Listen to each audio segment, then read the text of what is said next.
So yo, what's up mga kanonoy kong minamahal. Alright, so magandang hapon sa lahat.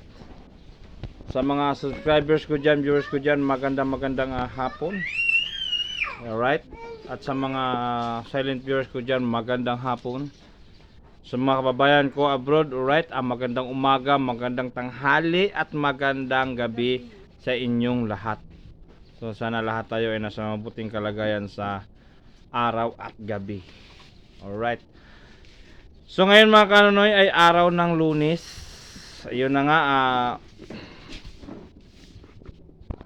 ang buong akala natin ngayon ay makalako tayo ng ating paninda, pero hindi pala natuloy kasi walang nag-order mga kanonoy. Ako lang mag-isa.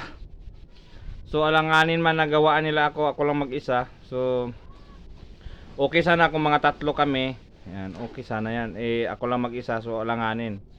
Kaya pinuntahan ko dun kanina, hindi matuloy. Siguro bukas na lang ng umaga. Hanggang tuloy-tuloy na yan. Umaga, hapon hanggang sa Sabado. Hanggang sa Linggo ng umaga. Alright. So yan mga kanonoy, nandito tayo ngayon sa Lanit. Sa bahay namin sa Lanit, no?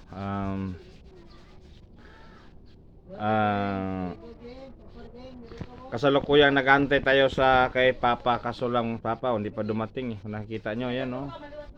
Ha? Oo nga siguro, baka nagpunta doon si Papa sa kay Mama, kasi si Mama mga kanonoy ay tuloy pa rin ang kanyang trabaho dahil inaantay pa niya ang kanyang ama, no? Ang boss niyang babae.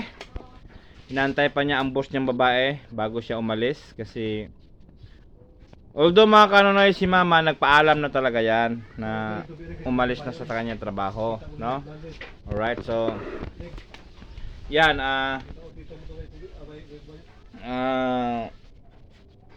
sabi ng lalaki ay hintayin na lang si ama niya kasi pauwi na naman para may magbantay sa anak nila. Kasi pag iniwan ni Mama yon ang anak nila, walang magbabantay, no? So, ayan, ganyan mga kanonoy, kasalukuyan na dito ako sa Lanit at siyempre nandito sila, yung kapatid ko na yan. Ayan, kaway-kaway. At nandito sila. Alright. At sana yung si brother, kaway-kaway ka dyan sa yung kwarto, alright. At saka nandun yung kwarto sa kapatid na namin yung isa mga kanonoy. Yan siya, yun ang bahay niya dyan. Nandiyan na. Nandiyan yung kanonoy. So, ano ito mga kanonoy? Tatlong kwarto. Ito isa sa kanya, kay Ronron. Ito kay Marmar. At nandun sa loob, dito kay Juatam at saka kay Papa. Yan. Ayan, may kwarto dyan sa likod yan, no? Yan mga kanonoy, oh. Yan, kwarto yan dyan. Tapos ito naman kanila Papa at saka kay Mama. Yan. Grabe mga kanonoy, hindi naligpit. Talagang puro damit, puro hanger. Grabe mga kanonoy. Pasensya na kayo mga kanonoy kasi ganito talaga buhay namin dito. Walang magandang bahay. Kaya yan, sana sa mga sa mga bago lang sa aking channel, huwag niyo kalimutan mag-subscribe, no? At pindutin ang notification bell para updated kayo sa aking mga video darating. Alright, ako po ay naglalambing na sana patuloy niyo i-like and share para patuloy na usad ating munting YouTube channel. Alright mga kanonoy, subukan natin bukas na mag-vlog tayo habang mga kanonoy, mag-vlog tayo habang matakbo yung motor, pero kailangan medyo maaga-aga na para mas makita, kasi kung dilim hindi makita mga kanonoy. Yan, nandito ako ngayon mga kanonoy sa labas ng bahay. Kung nakikita nyo yan, kung naalala nyo noon mga kanonoy na may vlog tayo na daming pakwan, yan, ito na ngayon mga kanonoy ang pinanggalingan nila. Yan, kung nakikita nyo yan, mayroon pang mga natira-tira dyan, mga bilog-bilog. Yan, yan. Mga pakwan pa yun mga kanonoy, pero wala nang wala natin, hindi na nila tinaniman uli, no? Ito mga kanonoy, naghintay na lang ito na matubigan kasi para palay na naman ang itanim. At anuhin ito, bubungkalin ito mga kanonoy sa traktura trakturang magbungkalin ng traktor. Yan, tapos dito naman sa kabila mga kanonoy ay walang plano na lagyan ng humay. Ang plano nila ay garden yan, no? Malawak ito mga kanonoy hanggang doon, no? Ang mga tao kasi dito mga kanonoy, iba-iba yung mga iba-iba yung mga naisip nila nga pwedeng itanim sa lupa. Minsan merong nagtatanim ng mga kalabasa, mga pichay, mga milon. Doon banda mga kanonoy, may mga sandiya pa doon, may mga pakwan pa doon, at saka doon mga gulay. Doon banda mga kanonoy, kung nakikita nyo, doon may mga bahay-bahay na yan. Yan yung mga bahay-bahay na yan dyan mga kanonoy. Ano na yan dyan mga gulay ang nandyan. So nag-abot na dyan mga kanonoy, hanggang dyan ay nalakuan natin yan ng mga pandesal, no? Dyan tayo naglalako, paikot yung mga kanonoy, paikot mula doon, paikot dito, paikot mga kanonoy, paikot tayo hanggang dumating tayo dito sa bahay namin, dito sa bahay namin. Yan, ito ang pinaka end ng bahay namin mga kanonoy.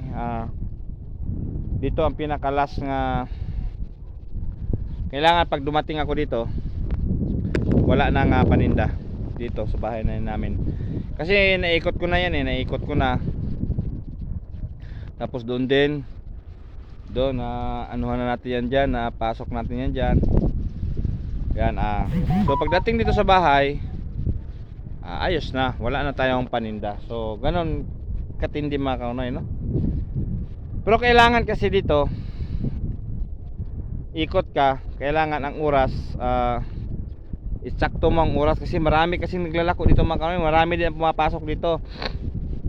Pag once ay nahuli ka, wala na, hindi maubos paninda mo, kasi ang iba hindi na bibili dahil gawa ng may nauna na sa'yo.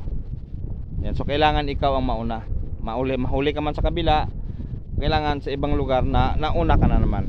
Ganun lang yan kasi sobrang dami nang nagbibinta. Sa totoo nga lang mga kanonoy, nagpahinga na ako, tapos na ako nagbinta. Mayroon pang pumapasok dito, mayroon tag-apat na grupo, puro pandesal yan ang dala nila, sunod-sunod yan, sunod-sunod, iba-ibang iba-ibang kinukuhaan na bikiri yan. Kaya pag nahuli ka, wala ka na talaga, wala ka ng mabinta, kasi wala na, tapos na sila nakakuha na sila sa dauna. So ayan, so pagsikapan ko bukas mga kanonoy na kahit magalaw man ang tripod natin, pero pagsikapan ko na ilagay ko siya para sa ganun ay makapag-vlog tayo habang tayo nagbibinta, no? Siguro yan, basta pagsikapan ko yan. So wag lang kayong mawala ng pag-asa, sana palagi kayo nandyan, ayan. Yan mga kanonoy, ngayong araw, buong araw ang bakante natin ngayon, wala tayong trabaho. So napunta tayo dito sa bahay, akala ko si Papa ay babalik. Hindi ko naman alam, baka mamaya dumiretso ka mama. Kasi kanina pa yun mga kanonoy, hindi pa dumating. Siguro dumiretso doon sa kay mama siguro. Kaya yan, nag-vlog na lang ako. I-interviewin ko pa sana si Papa, pero wala na, saka na lang siguro, no? So yan mga kanonoy, ito yung lugar namin. Nandito pala ito mga kanonoy, ang lugar namin sa old relocation, no? Old relocation, Lanet Haro, Iloilo City. Alright, yan, sa mga subscribers natin yan na gusto nga pumunta. Ayan, yan ang address ko. Old relocation, no? Old relocation, Lanet Haro, Iloilo City. Alright, so yan mga kanonoy, yun ang address namin dito. Yan, sa mga naman, sa mga gustong kung may tanong sa pamamagitan ng Messenger, yan, i-search nyo lang aking messenger, Lito Espinosa or Lito Bisano Espinosa, ganon, no?